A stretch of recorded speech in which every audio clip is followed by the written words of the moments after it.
mon objectif c'est que lorsque vous serez un jour au sommet, quel type de modèle de leadership que vous allez communiquer aux autres? Vous voyez ça?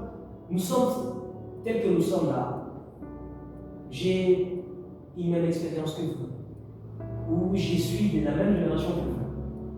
Des mots près des mains, quelle génération serions-nous pour les autres?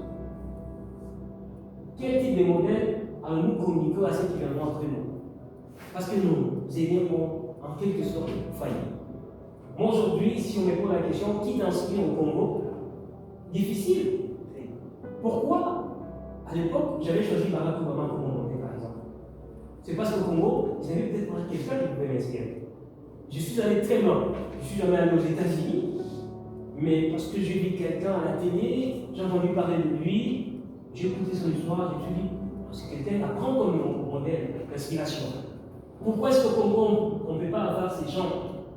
Pourquoi au Congo, nous n'avons que des gens qui font la politique, une mauvaise politique, qui critiquent les autres d'une manière invisible, qui portent atteinte aux droits des citoyens, pensant qu'ils rendent service à ces citoyens?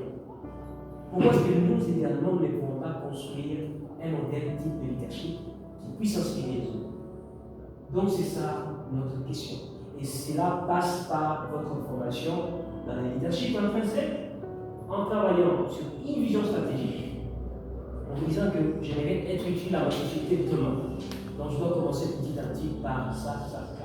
Je dois également travailler sur la transmission, la communication.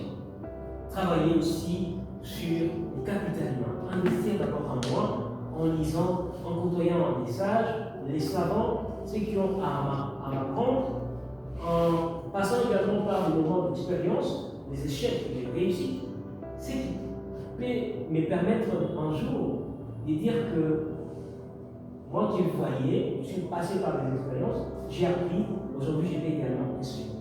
Je vais également travailler justement sur votre outil, soit la confiance en soi, la confiance que vous devez faire aux autres, et cela va vous permettre d'être un canal de bénédiction pour les autres.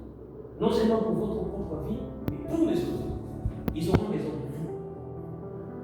Et c'est un peu ça, ce que j'avais à vous partager aujourd'hui, et je vous remercie pour votre attention.